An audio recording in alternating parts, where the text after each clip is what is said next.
When you wake up well-rested on a great mattress, everything becomes clear. I do make everything about me. Things you missed when you were tired finally reveal themselves. My passport is in the pocket of the duffel bag I took to Mexico. At Mattress Firm, we know the right mattress matters. We also know that price does too. So if you see a lower price somewhere else, we'll match it. Plus, you get free and fast delivery. Shop in-store or online at mattressfirm.com. The right mattress matters. We'll find yours. Restrictions apply. See store or website for details. Acast powers the world's best podcasts. Here's a show that we recommend. This is Sarah. And this is Beth. And we are Pantsuit Politics, a podcast where we take a different approach to the news. We talk about news, we talk about politics, but we also talk about parenting and travel and pop culture and how all of that affects how we understand the world. We're really different people. Sometimes you'll hear us agree and sometimes not. We think that's where the fun is. We laugh and learn together and with all of you twice a week, every week. Pantsuit Politics is about engaging with each other and the news without the anxiety and the frustration. We hope you'll join our conversation every Tuesday and Friday because politics doesn't have to be exhausting.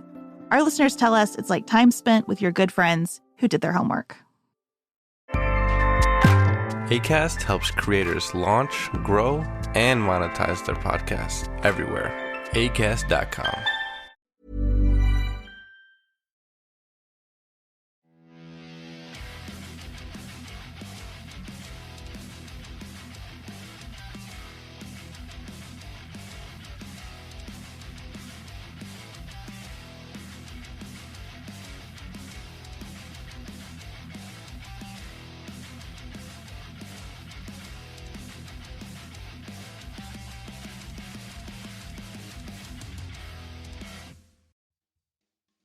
Hello, welcome guys to this week's episode of Heavy Metal Tones with me, your podcast host, Tony Evans.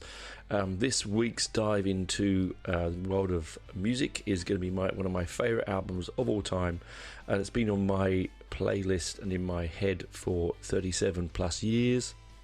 It was released in 1984 on April the 12th. It is, of course, as you would know by the title, Marillion's second album, Fugazi. Now, for the purposes of this review and for this chat, I'm going to be talking about the 2021 remix that was done by Avril McIntosh and Andy Bradfield, and it is a superb remix. It is following on their glorious heights that they did with Script for Jester's Tear, which, if you listen to the shows way back, you'll find an episode on that one. Go back and dive in and have a listen. That's a cracker of an album, but this is the second and eponymous second album, the troublesome second album. I'm reviewing, well, what I'm listening to is I'm listening to the beautiful big box set. I have it on the box set on CD, I have it on cassette, and on the nice big cardboard box set with the live albums on vinyl. Now, I've also got the original prints as well, and my original one that I got back when I was a teenager. So I would have got mine in about 1988, it's about 4 years after its release. Anyway, it is a completely bonkers album. I will say that outright and up front. It is the most Marillion album that is ever could be, if you're going to put the Marillion label on it. For me, it has all the crazy nuances and wonderful musicianship that you would expect from a prog band, or I suppose they were, as I said before, they're probably more a neo-progressive rock band, which means it was because it was the early 80s, and punk and synth music was massive, and so and so pop. So to be doing something that was sort of akin to what your dad was listening to was quite crazy, but at the same time you have to give them all the kudos in the world, because it's very simple for you to just follow a trend, but they want to play what they want to play. Anyway, that's another podcast, right? So this is the reissue, as I said. But the first part is about the craziness of the search for a drummer. So that's why I've called the episode Fugazi and the Spinal Tapped Drummer's Curse, because it's absolutely bonkers, guys. So before we get into the wonderfulness of the actual album itself, which we'll do after the break, what we're going to do leading up to the break, we're going to talk about the three drummers. Now, so towards the end of the recording, towards the end of the script era, they decided that they would sack Mick Pointer, the founding member of the band, mind you. It's a real Kiss moment, isn't it? That and Fish, being the closest friend to Mick, had to dish out that information, that news. Now, that's also mirrored in a lot of the lyrics in the album going forward, which we'll talk about later on. But then comes this crazy, weird tale before they get to Ian Mosley. Now, Ian Mosley is the drummer that joined to record Fugazi and has stayed with them ever since. Now, so you got to picture the scene. Sorry, this is very note heavy, this episode. So if I'm flicking through things and I talk away from the mic because I'm trying to get to my notes, and I've got only a restrictive spot to record in. There's some tea there. So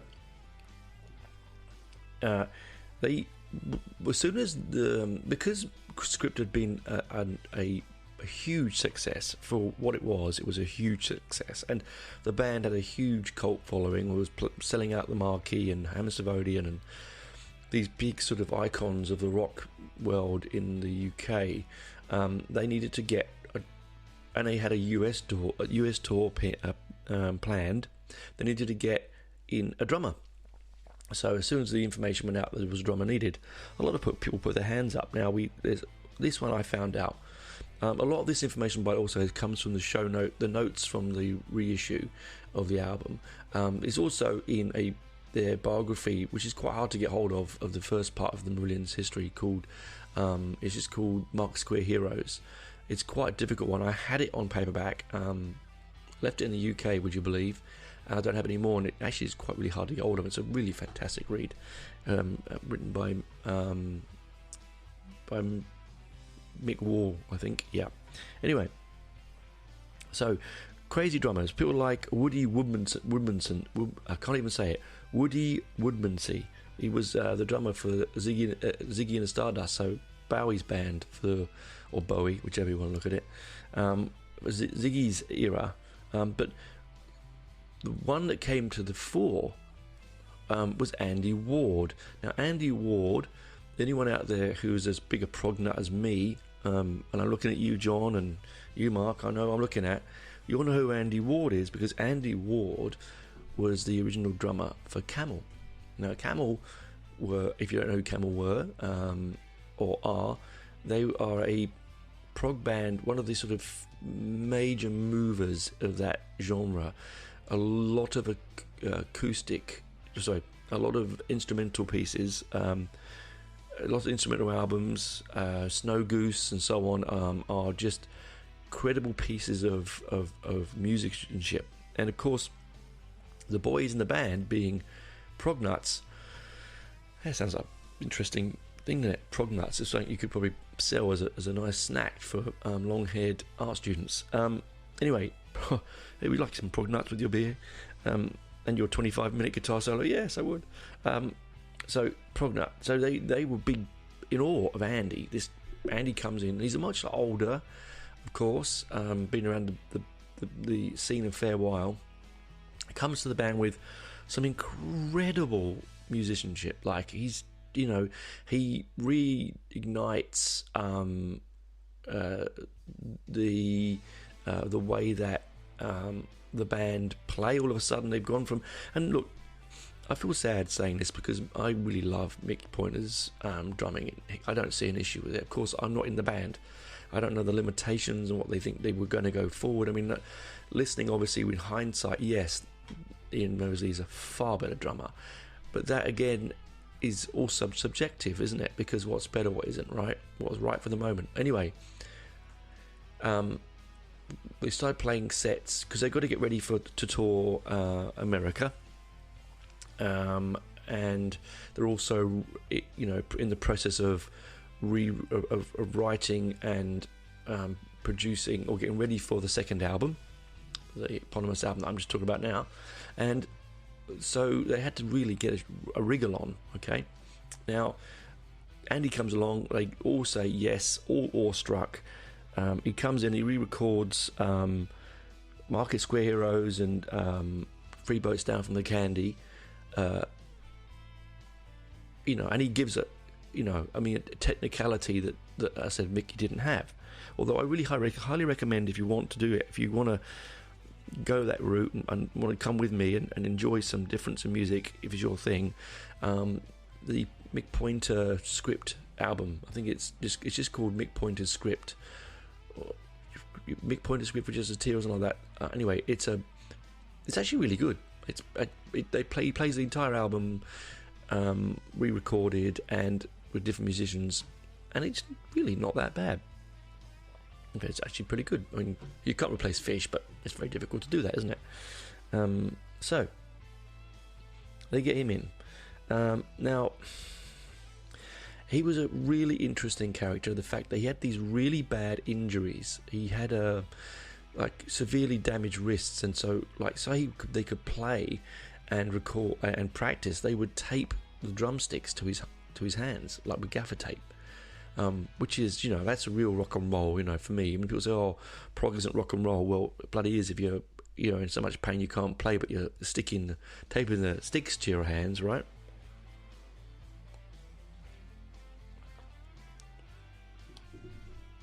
It did impinge, Steve Hackett says, Steve Hackett, wrong person. Stephen Rothery says it doesn't impinge on his playing. Anyway, the band went to Wales, to Llandudno, which is a bit of a hippie retreat. Apparently, quote says that the two ladies that met them were called Nutkins and Squirrel, and it says it all really. And it was right down the road from a big pub, a local pub, and a local drug dealer. So it was a bit like a candy shop for everyone in the band, really. But Fish and Andy were big drinking buddies. And this didn't help, whereas Fish could really hold his alcohol and still sort of be resembling human. I think Andy was struggling. The sad thing is that he also had a drug addiction and alcohol addiction, and it was really not seen until small things were happening, like they were playing in New York City, and there's a bit where there's no drumming in it, in one of the pieces of music, and Andy just got out off the drum kit and went off the side of the stage to chat to his brother, and Fish was looking over his shoulder thinking, is he ever going to come back? And I mean, he just would wander off, I've heard stories about Nico McBrain doing that during Rhyme the Ancient Mariner, when it was really, really hot in the stage in the US, and he'd go and jump in the swimming pool to cool down during the non-drummy bit and come back straight into it, but have to have sort of towels put on the pedals because the pedals would slip because he was wet. That's different. He knew he was coming back, but they didn't know what was happening with Andy. But it's all came to a head when in New York they were there. Now, a few things happened when they were in New York. Okay, so they were ready to play several shows during the tour in America. Andy's drinking was getting worse. He was checking in. There was a story where he apparently put some money into a cigarette machine, and it spit out all these cigarettes, and instead of giving them back to the hotel, he just gave them all out to people like people walking into the hotel, and it really upset them because he was drunk and didn't know what he was doing. It got come to a head where Andy was so gone and just not there that the band had a meeting and said, no, he's got to go. And so the then manager gave their roadie his credit card and said, take Andy to the airport, send him home. Now, apparently the reason why Andy was so bad in America was that he was really homesick and he was missing his girlfriend. Now, we've all been there, haven't we? But come on, when you're like 38 years old, or whatever you are at the time, it was a bit silly, really. But it is what it is. Everyone has their own emotional crutches, don't they? So he then was out of the band, and the American tour was abandoned, and they came back home. and now most people would go, I'm done. That's what we could do. What we're going to do. I mean, that was a big break, right? So no, they went back to the studio and carried on writing music and getting bits ready until they got their next drummer, John Mater from Mr. Big. They had met him in America, and they thought, we can bring him over to we can audition him when we're back over there, but they didn't want to bring him over and audition him and put him in the band without sort of, it's a long way to come, isn't it? An expensive way just for an audition for them not to like him. But he flew over, they auditioned him, they liked him, he joined the band. Right? So, and as luck be, the American tour promoter was like, well, we need a support band for Rush. Can you come over and resurrect your tour again? And we can't say no, can you? With a band like Rush, you're going to say, okay, bloody hell, I'm there, right? So they end up touring. Now it got really, really messy, really messy very quickly. Again, and this isn't to do with the drummers, but this is just like the craziness of rock and roll. So they were playing several nights at Radio City Music Hall in New York again, and the American roadies took a disliking to the band. I would say because Fish is quite mouthy, I would imagine. Anyway, they wouldn't give him any rehearsal time. They wouldn't give him any sound checks. The guitars would detune themselves when they were going to get the back line checked. All of a sudden, the union reps, the roadies were on their union allotted hour break and would disappear and not come back for hours. The audience were very, very hostile. They started off playing some of the long, slower numbers like Chelsea Monday and so on, and they got things thrown at them. They were booed at. Let's be honest, the audience just wanted Rush. We've all been in those situations, right? They just wanted Rush. I've been there. I held my hand up. I've booed support bands when I was waiting for Iron Maiden. I've done it. I'm a bit not proud of it, but I've done it. I was young. But Rush were really great. The band were fantastic. According to the Marillion, the band were really good people, and they got around the roadies and they got them back on their sides, and then they decided to play faster numbers, some of the more faster numbers, stuff that became really popular, like Lady Nina and stuff, and Punch and Judy that came along because they were like sort of trying it out, and it got them over the line. The audience really liked them. As for the drummer, as for John, unfortunately, they didn't really get on with him because he was a bit too West Coast, as they like to put it. So I think he was a bit too Boston and Toto and all that sort of thing. So they parted company. So he went their way. That's drummer number 3, right? Drummer number 3 leaves the building, and they're back in the UK, and they're back to their rehearsal rooms, and they're still trying to get this album done. A lot of the music is written, but it isn't finalized. Oh, I've just noticed this fantastic thing I just read. I forgot to tell you about. When they were in America, they got a lot of these comp tickets for the 8 nights at Radio City Music Hall, and of course they couldn't give them away.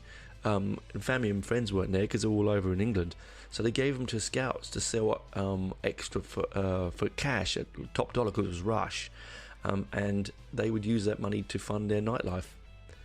That's very rock and roll. And now, I mean, you look at you turn your nose over it, but if they're not going to be paid properly and they're being treated badly, why wouldn't you, right? Anyway, as I said, the next drummer comes in, and just before that, also, John signed his death warrant because they were sitting around drinking one night, and Fish had gone back up to the hotel, but to his hotel room to waddle off and sleep off the alcohol, and he turned around to the rest of the band and said that none of you would be anywhere without him, and that was not the right thing to say to anyone, particularly at the time when, you know, Fish was the big image in the band, the face of the band, and I think that the musicians, I mean, Steve and Pete and Mark were all feeling a little bit like in the shadows of the big man, but you know, it made them money and it made them famous, so they can't really complain. Guys, you don't have to apologise. I'm going to apologise. I can't read my bloody own handwriting. So John Martin was pushed out of the band because he said that the band wasn't at all going to be doing it without Fish. It's the next drummer that was a bit too West Coast. Okay, a little bit too West Coast. So while they were in Germany, they doing a small German tour and some rehearsal stuff and just getting some recording under their belts, they met Jonathan Mover. Now, Jonathan Mover, not a big name by any means in respect of his the bands he was in, but he had a big sound, a big rock sound, and he could hit the skins pretty hard, and he had a lot of swing to him. And they got him in. They flew him from Germany to the UK, and that's when they were like, "Oh, should we fly him there? Should we get him to, you know, what should we do?" And he came over. He obviously the band thought something of him, and they took him on tour. Unfortunately, again, Fish did not get on with Jonathan Mover. And he said that, and I quote again, as I misquoted before, is a bit too East Coast vibe, is what Fish said. Okay, and it came to a point of it's either me or him, because he really clashed with him in a big way, which is interesting, isn't it? Because I mean, you know, any tight group of people, any tight group knit of people, one small, you know, irritation, like what's that saying, the annoyance of small, the madness of small annoyances, and who knows what will annoy Fish. I mean, he has got this huge ego. He's an incredibly gifted songwriter, a brilliant vocalist, a great showman, one of the last real great showmen, I really think. And so, you know, obviously we don't know the ins and outs exactly, but we sort of know that it would have been something to do with, probably because he was American, maybe. I don't know, you know. As I said, I got my notes mixed up. Whoopsie doodle. And I'm not going to restart it because I would be a nightmare trying to edit that one out. So, as I said, it went John Martyr from Mr. Big. He just talked himself out of the band because he made out that Fish was bigger than Jesus. And then, unfortunately, in comes John Mover, and he's just a bit too West Coast, or East Coast, sorry, you know. And off he goes. So now they're stuck again, right? So it's now, that's drummer number 4, Mick Pointer, Andy Ward, John Martyr, Jonathan Mover. So that's drummer 4 gone, right? So by now you'd be like, oh, well, we're never going to get this bloody. I'm sure EMI, who they were on, the label they were on, were going like, what's happening? We've got to get this album out. Heat's behind the band. You know, Script for Justice Tears only just fading away into the background. We've got to keep moving. This isn't the kind of music that will just get teeny poppers. We have to keep the heat in. So along comes their saviour, Ian Mosley. Now, Ian Mosley was a session drummer that had played with, you know, Curved Air, another big prog band, man. Try them, check them out, amazing band. And Stephen Hackett, of course, you know, friend of the show, an amazing guitarist, and you know, and Genesis legend. If he comes with a seal of approval from Stephen Hackett, you know you're all right.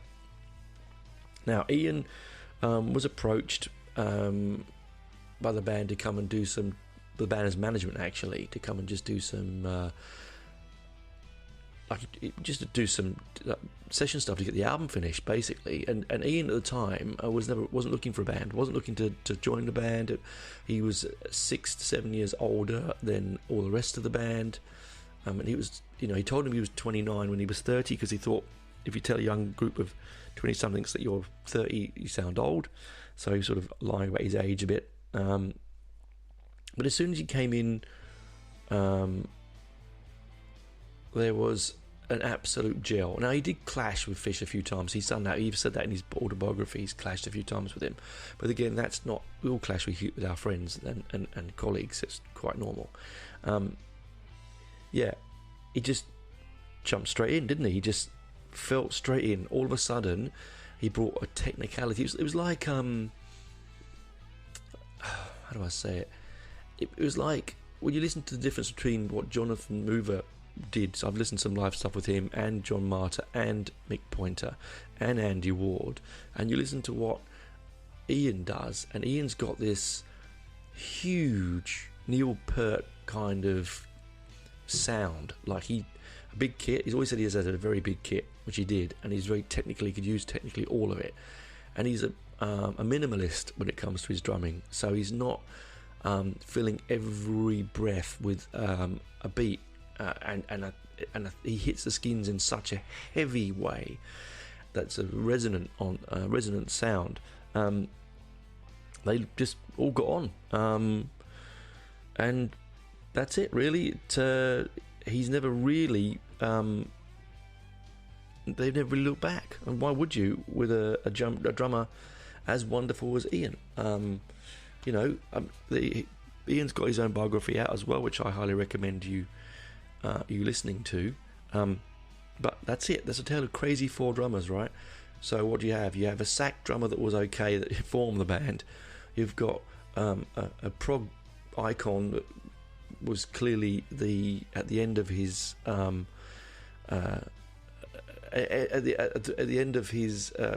professional career, really, with and drowning in a morass of alcohol and drugs.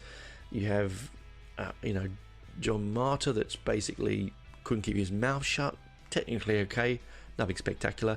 I'm not a fan of Mr. Big. And then Jonathan Mover, he comes along from America, they all think he's okay, and then he starts to be a bit too East Coasty swing sound, a little bit too lightweight for the band, and it pissed Fish off. So at that time, what we're going to do, lose your drummer, lose your front man, that's the key to the band, really, at that particular point, or move on a drummer that you've already the fourth chance. Now, as I said before at the beginning, EMI had funded this album and wanted it out on a certain date, so it was getting a little bit crazy with the recording of the music. So we'll talk about the music in the second half, so I'm going to go warm up my cup of tea, because it's got cold again.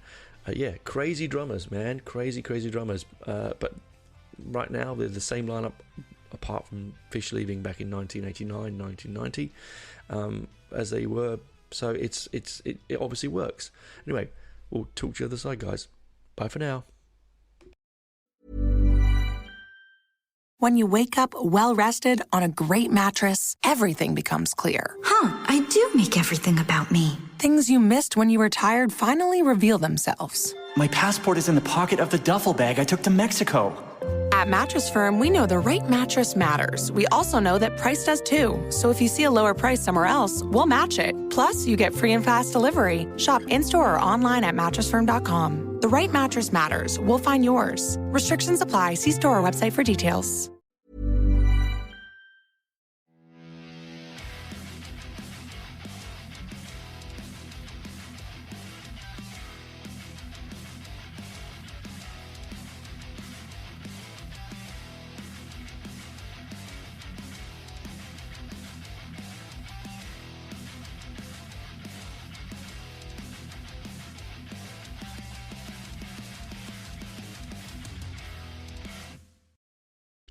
Welcome back, guys, to part 2 of Heavy Metal Tones.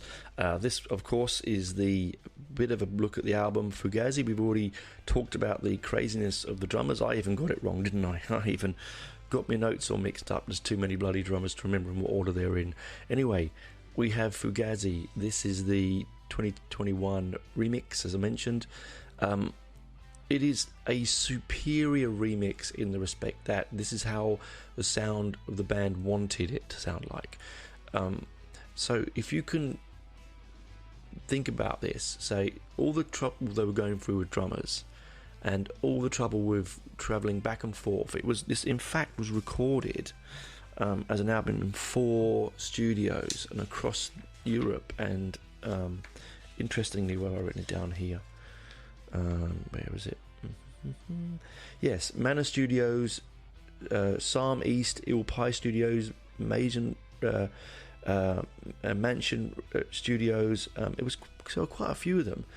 Produced by Nick Tauber and mixed and recorded by Simon Hanhart. A running time of 45 minutes and 56 seconds. Nice, decent length.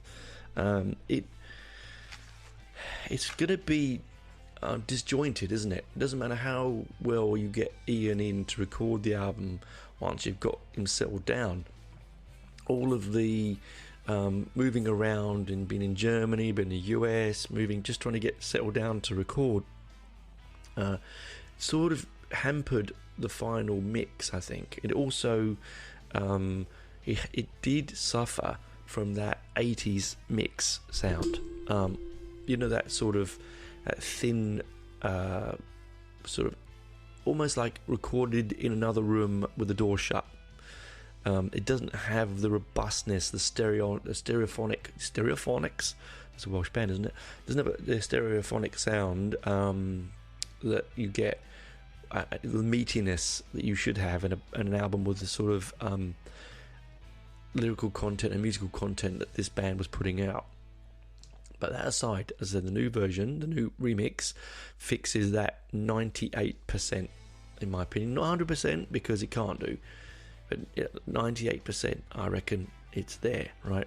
Now, I'm going to go on a limb here, moving my mic around, sorry, and say that this album, the second Marillion album, before we get into it, it's quite a lyrically diverse album. It's very overblown lyrically. Fish did seem to want to fill every void of silence, every piece of music with a word, very much the same way that his hero Gabriel did it on I think sometimes on The Lamb, and very much so on Selling England by the Pound. God Strike Me Down. I'm not being rude about the album. I'm just saying that it can be quite lyrically dense when there's spaces needed to be for breathing and for music. But anyway, Fish has admitted to that, and that's fine. We move on from that. It's also Ian Mosley is coming, right? So you think that this would be Ian's like time to shine, right, as an album. I really don't think that's the case. This remix really opened my eyes, and on really sitting down and thinking about it, which is something that I don't do that often because I just know the album so well that I just listen to it and enjoy it. This is actually Mark Kelly's album. This is Marillion. This is Stephen Rothery's, the guitarist. Stephen Rothery's step back a bit. I mean, it's some amazing guitar solos and some amazing pieces of guitar work, but if you actually analyze this album, it is so heavily synth mixed, so heavily keyboard driven, and that it really is, in my opinion, a Mark Kelly album. It's like Marillion with excess Mark Kelly, and not just that, but since the mixing, I mean, for years I used to think, what does Peter Warris do as a bass player? I can't really I can't really hear anything more than just sitting on the root note, one octave down, bingo bango. But since they've remixed these albums coming out, again, this is only the early albums, by the way, so the Marillion fans out there are shouting and waving your fists at me and going, no, but Afraid of Sunlight, no, I'm not talking about that. I'm talking about this early stuff.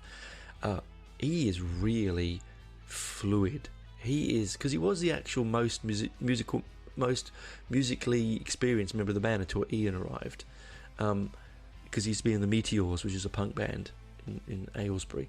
Also, he was also in a prog band as well. But he's so fluid. He's so, and you'll hear it coming into later on into a track we'll talk about later on. But it's something really prominent. But this is really a real Mark Kelly album. Wait 1 second. I'm just going to link it in the notes. 1 second. Ooh. This is the show. This is the album notes. So Mark Kelly on this album used. Let's have a look to see what he was using. Bossendorf grand piano, a PPG Wave 2.2, a Roland Jupiter 8, a Mini Moog, an emulator, a Yamaha DX7, a Yamaha G91, a Korg CX3, and a church organ recording at Angel Studios in London. And of course, Pete Tavares uses his famous Trace Elliott and Peavey, and Aria and Fender basses. But that shows you why I think this album is so synth heavy, and it's beautifully synth heavy. We open with the first track on the album, which is Assassin. Now, I'm gonna be frank. I think that is one of the worst titles of a song. I can't bear it. I absolutely love the song itself, and for years I just called it Assassin, right? Assassin. But for some reason, Fish wanted to, as he does, because he loves playing with words, called it Assassin. Play on words, right? Assassin singing, yeah. It's basically about the firing of Mick Pointer, because he was closest to Mick, and he was the one that was sort of told to go and do it. And it's lyrically, it's about that. It's sort of, they mix this sort of Middle Eastern. If you know the song the Mind Bomb, they do a bit of that kind of thing as well. It's very similar. It's got like Arabic, and then it's sort of like you hear like it's like tom toms, hand toms, being sort of. You can hear Ian rolling through the toms, which he does a lot on the next album, Misplaced Childhood, particularly through the Windswept Thumb. You hear that. It's very atmospheric. It's very hippie in some respect, and so very proggy. And then it hits into in my humble opinion, one of Stephen Rothery's best guitar solos on this. Of all of the early Marillion stuff, and that's a hard thing to say because his solos are just fantastic. They just nail it every time.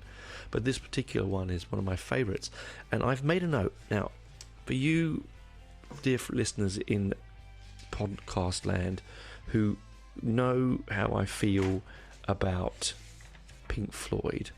I have made a note here that I think that this particular song, this particular guitar solo, actually is really Dave Gilmour-y. It's very Dave Gilmour. It has that angular emptiness, that stabbing sort of, I don't know what the right word is. It's not blues, but it's sort of very. I mean, the one thing that that Pink Floyd do very well, and I don't feel they're a prog band, but the one thing they do very well is that the guitar parts are very proggy because they're so unlike anything else.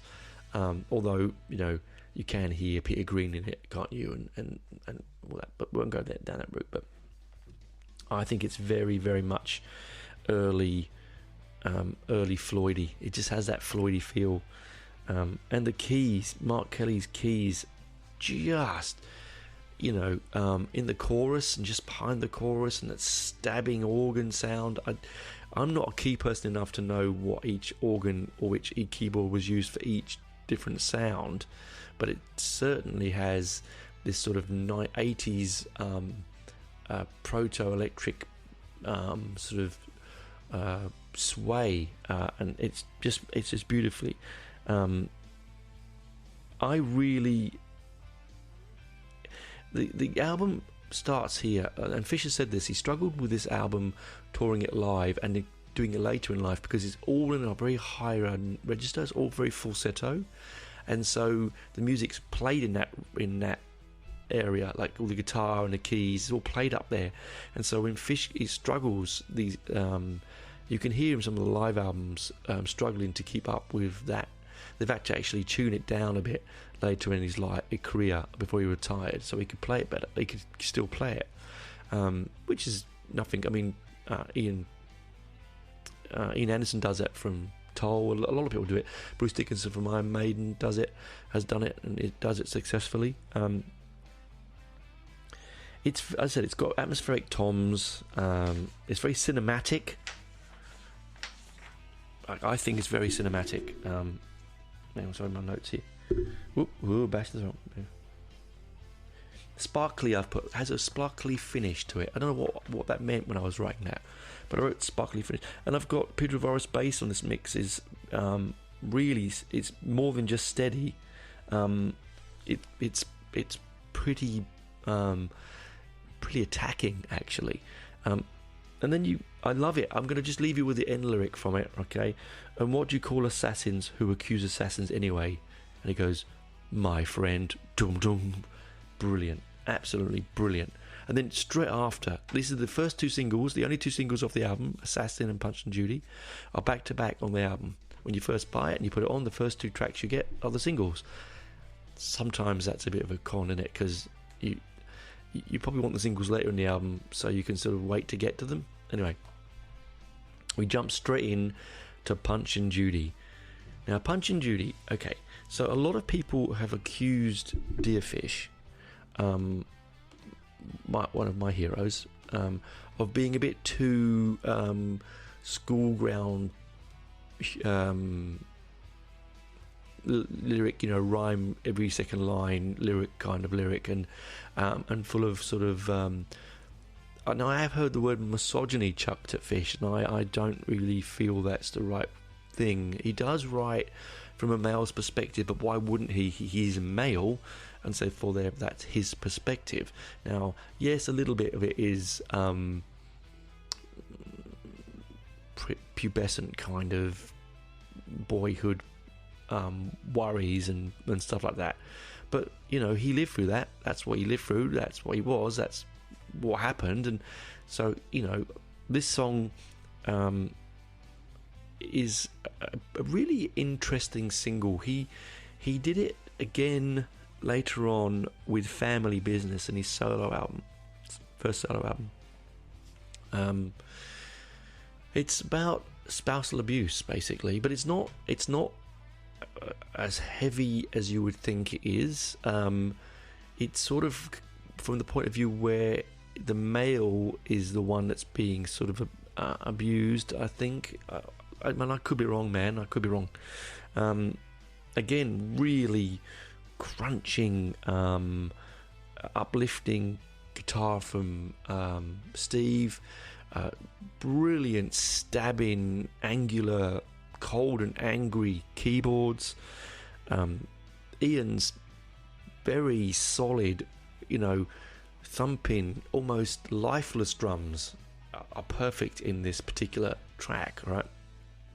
We've got lyrics in it like how do I get my favourite ones? I think it's like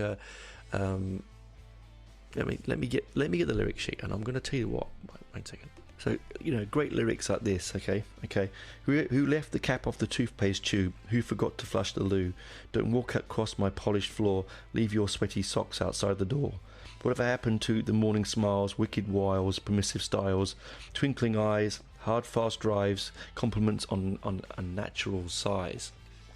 That sort of lovely wink at, just passion out of the relationship, and the moaning about the small annoyances as we talked about before. Washing machine, pinstripe dreams, stripped the gloss from a beauty queen. Found our nest in the Daily Express, met the vicar in a holy vest.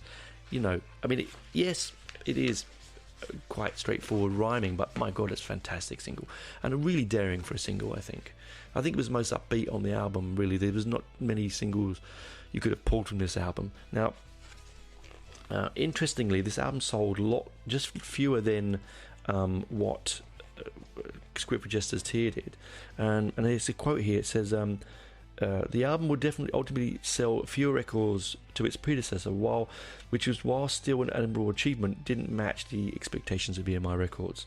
The album would ultimately be slightly fewer. It was a difficult one because Fugazi was exactly what the hardcore fans wanted, but it wasn't what the label felt they needed to take the band to the next level. EMI had hoped to sell at least 50% above that. They were looking to try to sell around 400,000 copies to make it worth their while carrying on. It did exactly the same. So for the amount of money that they had invested, it fell short. It said it cost £70,000 to make Script, £120,000 to make Fugazi. And I think that's also to do with issues with drummers and whatever we talked about. So we've got this amazing single. It's got a brilliant cover by Mark Kelly. In fact, we haven't talked about Mark Kelly. We haven't talked about the cover yet, but we'll talk about that in a minute. Actually, we'll talk about that in the Mark Wilkinson cover in a minute. But the single for Punch and Judy is just a classic, what you'd imagine it to be. It's got a picture of Punch sitting, on the edge of his stage in his tent, with a boxing glove, and Judy. It is quite a horrible, aggressive. He's punching the image of Judy, and it's the jester that's the punch. So it's quite aggressive. It's quite. You can see why people would get upset with that now, but I don't really see it myself. I mean, he was going through a lot of shit, right? And then next off the bat, right, rolling straight off of after Punch and Judy is Jigsaw. Now, Jigsaw starts exactly where everything else left off in this album. It is key heavy. It's got a lovely. I don't think the word twee is the wrong word. Very far away romantic keyboard intro.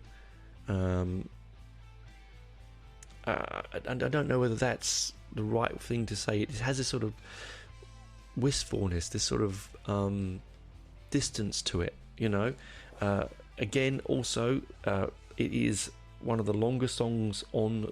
Well, they're all around about 8 minutes long, but it's got this sort of really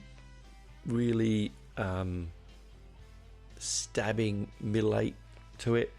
The lyric, again, it's all about. It's as with Fish, it's all about relationships breaking up.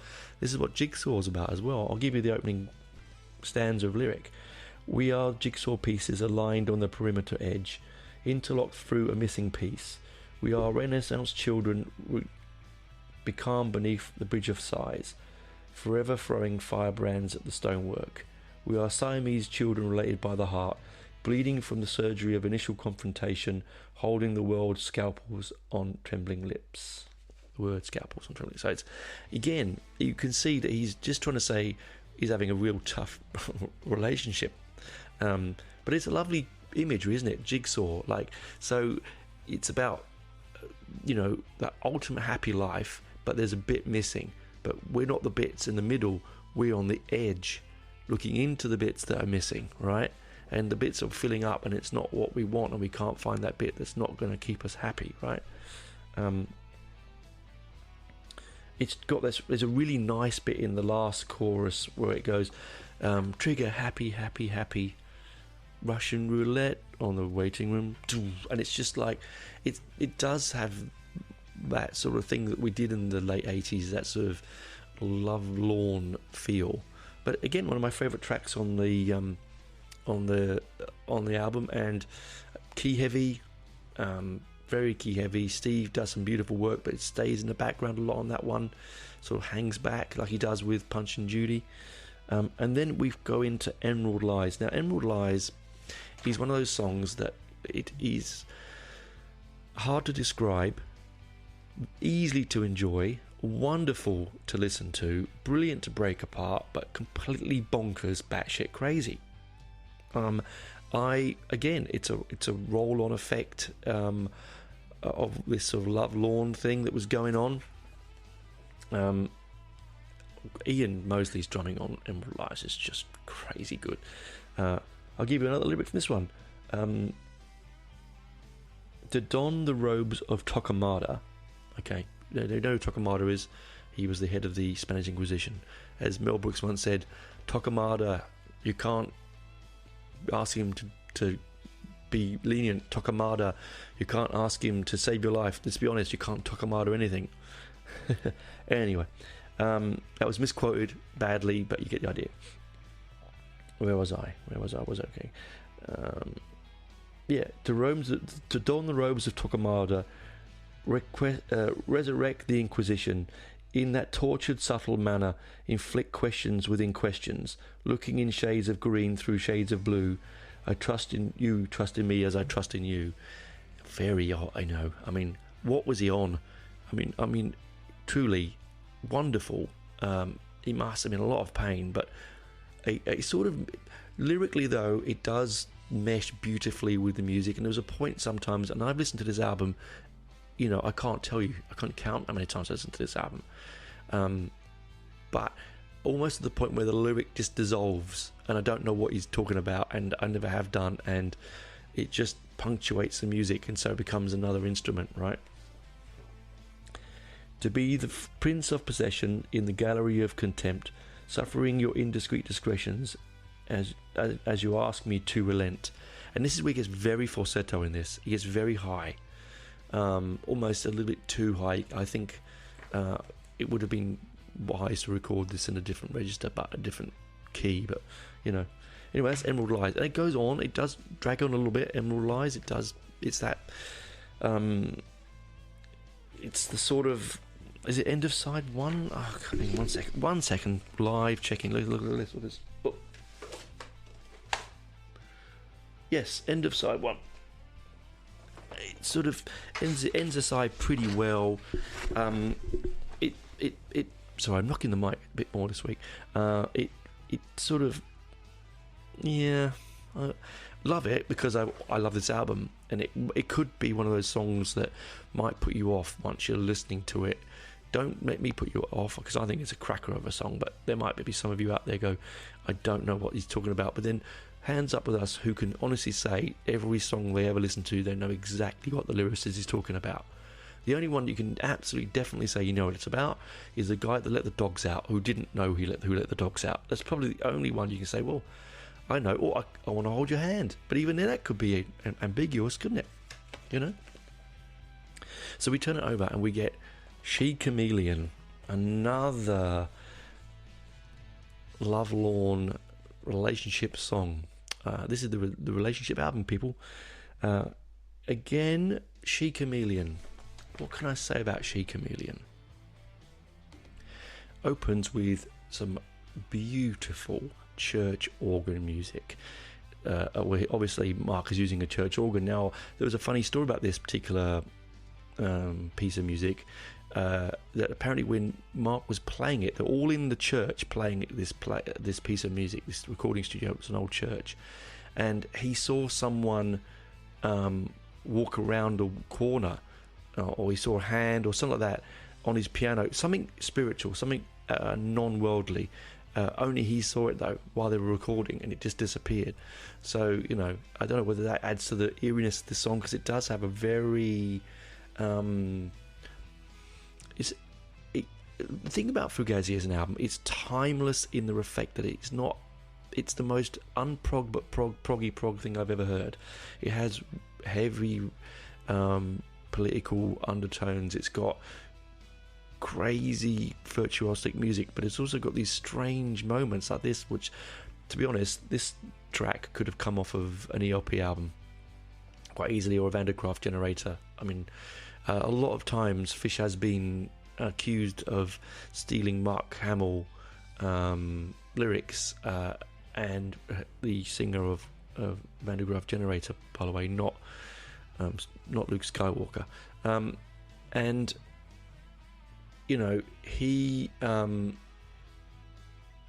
he's sort of not admitted to it, but he sort of has in some respects.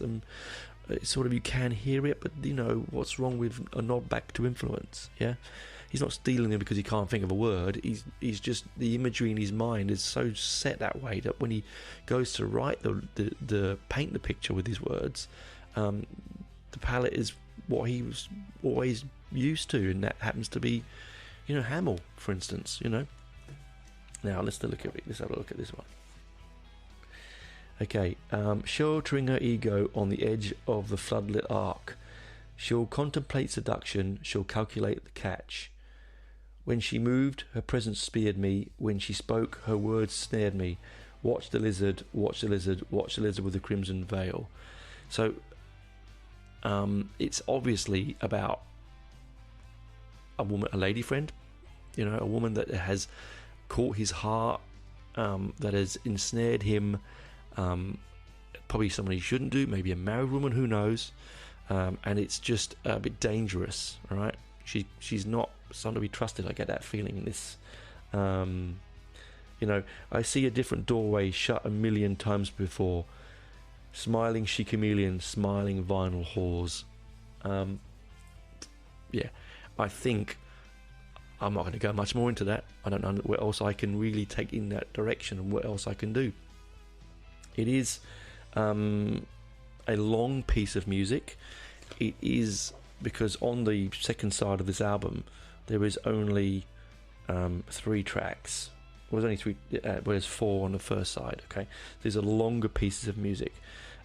She Chameleon can be much like Emerald Lies, also like off the first Marillion album, Chelsea Monday. That's quite diverse for some people. I think it's a beautiful, beautiful piece of music about a girl that's run away and wants to get away, doesn't want to be met. And they did it again years later with Hogarth when they did Brave. These are strong images, and it is musically beautiful. Again, great keys, key driven. But there was the bass part in it. The bass part on it from Travaris is sumptuous, and in this new version really shines in the mix. And then we move on to Incubus. Now, an Incubus people is, I believe, there's succubuses and incubuses, isn't there? Now, let me quick check what that are. Well, basically, it's male and female. Incubus is a demon from folklore that seeks to have sex with you without your consent while you're asleep, and a succubus is the female version. So, I believe. Now, I could be wrong. If I am wrong, fine. But that's what I believe it is. Now, what does that say? Straight away, it says that, again, this is all about quite violent sexual acts. I mean, same way that the violence was very underpinned and very quietly forgotten in songs like Assassin and Punch and Judy, Incubus has that also. And this is a very long piece of music. It's a beautiful middle 8. It's a beautiful section in the middle that will just take you on a journey. Come on with me to a journey. It goes on a lovely long journey. Now, lyrically here, it starts really punchy, right? Really strong, really heavy. This is I think Marillion at their heaviest sounding. Really quite aggressive, quite stark, almost proto metal stuff. When floodlights dim in reverence to persistent passion, forewarned my audience leaves the stage, floating ahead, perfume shift within the stammering silence. The face that launched 1,000 frames betrayed a porcelain tear, a stained career. You've played this scene before. I'm the note in your eye. I'm the mote in your eye. The mote in your eye. I'm a misplaced reaction. Now, I think if you look at this lyric, this is more about how Fish feels about being on stage and the adoration of fans and the projection that being a famous sexy singer, although I don't know if you ever call a 6'9" overweight Scotsman a sexy singer, but he still has adoring female fans. and male fans, let's go that way. Maybe he's feeling that he's the incubus. Maybe he's stealing your sexuality from you by being on stage and by taking it without you really understanding, like lusting after him. It's like the same, I suppose that pornography is incubus and succubus, is it not? You can think it that way. But now I'm the snake in the grass, the ghost of film reels past. I'm the producer of your nightmare, and the performance has just begun. Yeah. Then it breaks down into this really quiet sort of brooding section at the end. Your perimeter of courtiers jerk like celluloid puppets, and he's sort of stabbing vocally in that part there, as you stutter, paralyzed with rabbit's eyes, searing the shadows, flooding the wings to pluck the elusive salvation from the understudy's lips. I think that's what it is. I think it's also about his fear that he could be overshadowed, taken away, and not be the singer anymore. That sounds like it could be. I mean, it's a complex. He's a complex man.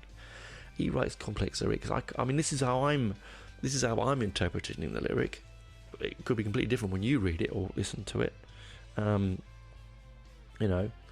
Dark room unleashes imagination in pornographic images in which you will always be the star, untouchable, unapproachable, constant in the darkness, nursing an erection, a misplaced reaction, with no flower to place before this gravestone, and the walls become enticingly newspaper thin, but that would be developing the negative view, and you have to be exposed in voyeuristic colour.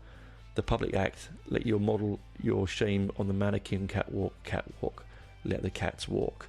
So yeah, I think it's a self-reflective thing. Anyway, very long piece of music. Go with it, because what comes after is a modern masterpiece. And I don't want to say that lightly. The two albums have ended with two giant pieces of anti-war, anti-racism rhetoric. On script you have Forgotten Sons, which is just wondrous, and then we end here on Fugazi. Now, Fugazi, I haven't mentioned this yet, but what it actually means is all fucked up. It's the name for what the Vietnam soldiers used to use. American colloquialism in the forces just mean all fucked up, all gone, all damaged, all destroyed. And this really does sum this up. This is a long piece of music, people. Strap in. This is this has ups, it has downs, it has imagery, it's got wonderful, beautiful bass, almost bass solo parts by Peter. It's got wispy, drowning, thick, lyrically beautiful keyboards. It's got this sort of electronic heaviness that Ian's bringing on the drums. Stephen Robbery's guitar, is solo in the second part, is just blow your balls off. And if you haven't got balls, it blow your tits off. Whichever way it goes, it's going to blow some of you off. It is just, well, that sounds disgusting, doesn't it? Now, in hindsight, that wasn't a very good thing to say, was it? Oh God. Anyway, it will destroy. It's just heavy, man. That's what I'm trying to say. Anyway. So it is a song that is anti-war, anti-racism. It's basically about a lot of it's about the Brixton riots that were going on, and there is issue with race that was happening in the early to mid 80s.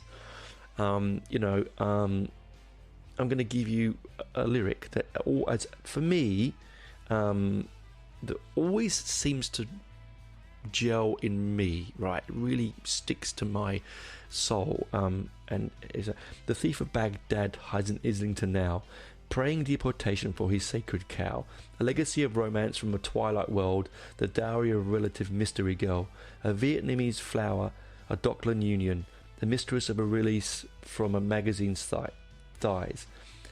This Madeleine contracts more than favours. The feeding hands of Western promise hold her by the throat. Now, I didn't read that very well because I'm not a singer, right? And I'm reading it, ad lib, sort of from this lyric sheet. But what it says to me is, it's trying to say that Britain is, well, that time was obviously is where he was living and writing his music, is culturally diverse and dangerous, like a Vietnamese flower, a Dockland Union.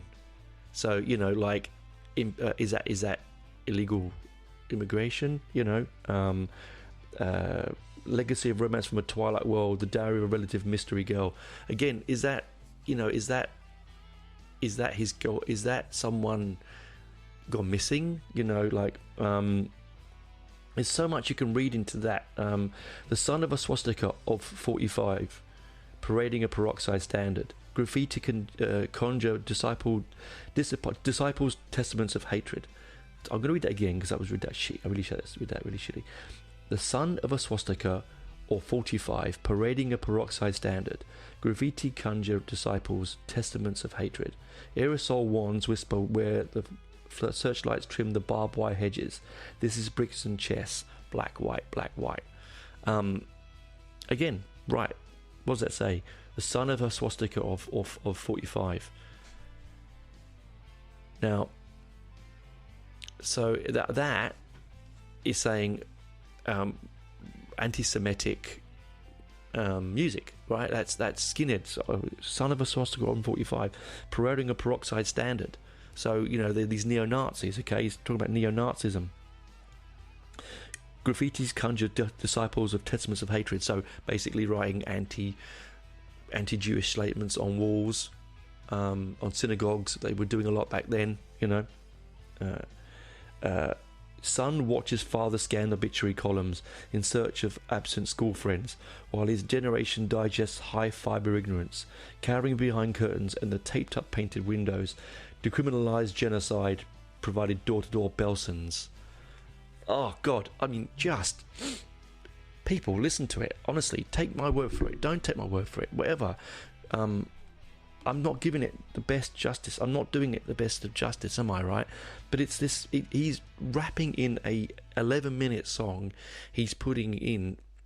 Lyrically, he's putting in all the things that he finds horrible with the world. He did it later in his very last solo album, Weltschmerz, which is brilliant, which I've talked about, I believe.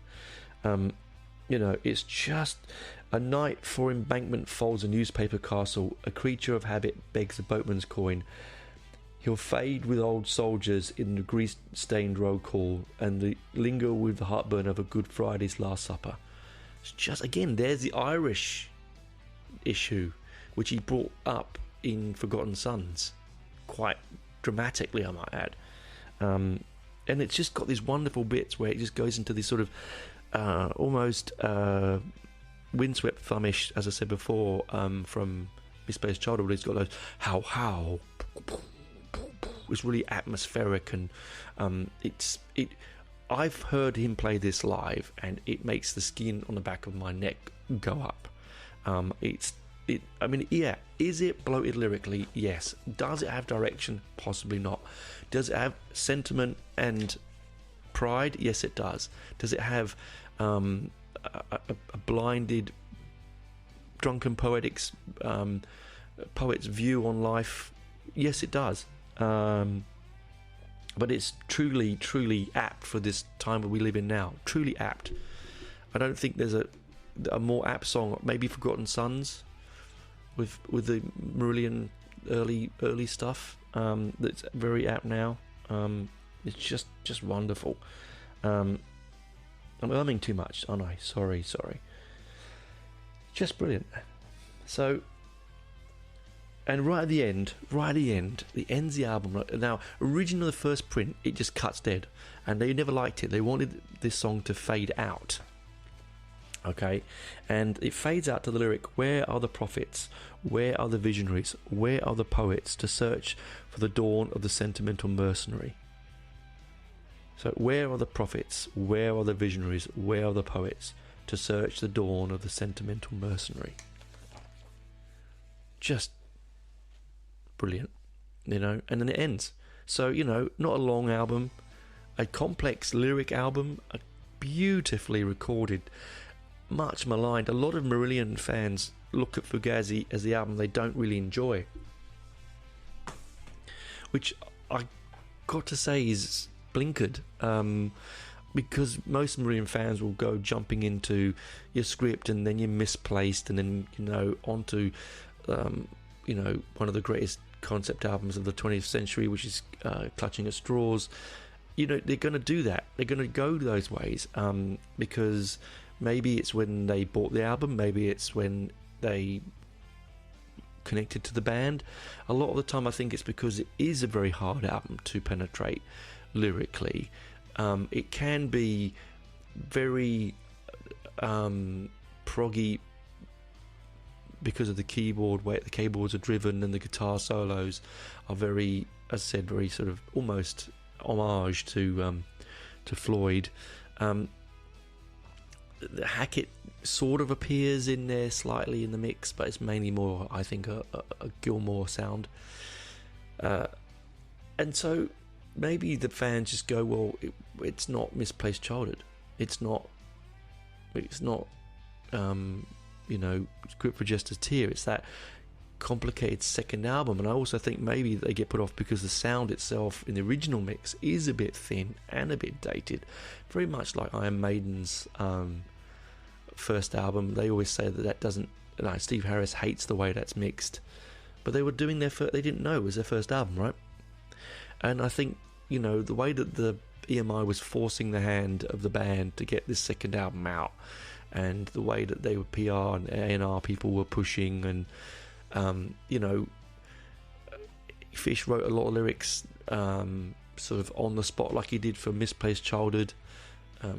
Most of Misplaced Childhood lyric was recorded in the studio as they went. You can't tell that, but it is. And so I urge you, I really do, to take a listen to this classic album. I've butchered some of the lyrics. I probably read into it differently, but just this to me really is Mark Kelly's album. If you love keyboards, and I know a lot of my friends out there do, John, my good friend John, he loves his keys, and I think he will listen to this now in a different way, because it really is predominantly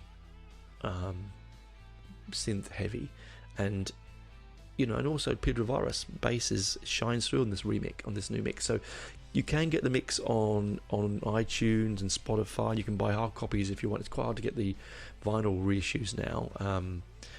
You can still get them, I think, on CD. It was limited release on the reissue, but as I said, it's on streaming everywhere, and the sound's still the same. So, what I would do first is listen to the original, and then listen to the new one, and just you'll hear the difference, and you'll feel the difference, and you'll feel that suddenly you've opened the door, and the music's playing louder because you can now hear it from the kitchen, because you haven't shut the door in between the kitchen and you, where the stereo is. As I said, so it feels like sometimes with this album, it feels like they've chucked a blanket over the speaker, almost. Particularly Ian's drums, it sounds like they've sort of muted him a little bit, and they did a thing they did in the 80s where they deadened the snare, and it feels like it deadens and it just dies. And I think that's probably also an issue, there and then. But anyway, that's me for this week.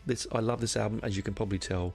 So I hope you enjoyed it. I hope you do go and listen to it. I hope it does give you some insight to why I am who I am, because this album is really important to me. And do see what you think, what the lyrics mean to you. Have a little read of them, see what it says to you when you listen to it. But you have to listen to it a few times, and then let me know. Come to my Facebook page, and private message us, and sort of just let me know. I will put the whole album up on Spotify to be listened to, if I can. I'm sure I'll work out how to do that. So if you don't want to go searching, you can come to my page and you'll find it there.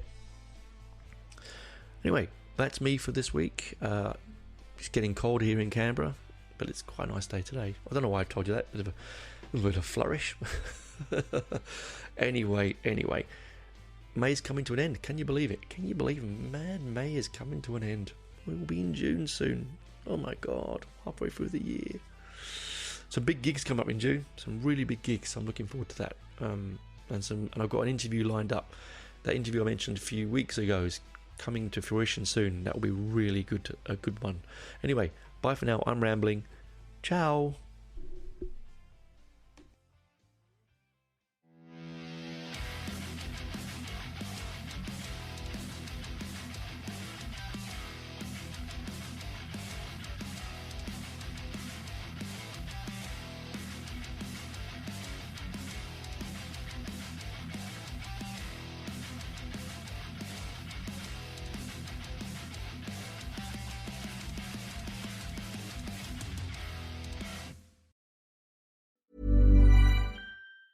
When you wake up well-rested on a great mattress, everything becomes clear. I do make everything about me. Things you missed when you were tired finally reveal themselves. My passport is in the pocket of the duffel bag I took to Mexico. At Mattress Firm, we know the right mattress matters. We also know that price does too. So if you see a lower price somewhere else, we'll match it. Plus, you get free and fast delivery. Shop in-store or online at mattressfirm.com. The right mattress matters. We'll find yours. Restrictions apply. See store or website for details. Acast powers the world's best podcasts. Here's a show that we recommend. Tell me about your mama's kitchen. That simple question opens up a flood of delicious memories, and it's at the center of my new Audible original podcast called Your Mama's Kitchen. My mama's kitchen was chaos. This teeny tiny little room was where we did everything. We grew up there. We became teenagers, adults in that small space. I'm Michelle Norris. The kitchen is usually the heartbeat of our homes. It's the place where we're nourished physically and spiritually. Our loudest laughter is in the kitchen, but so too are some of our most vulnerable moments. Each week on Your Mama's Kitchen, I'll talk to guests, actors, authors, chefs, musicians, and more about how the food and the culinary traditions of their youth shape their lives in interesting and sometimes surprising ways. Acast helps creators launch, grow, and monetize their podcasts everywhere. Acast.com.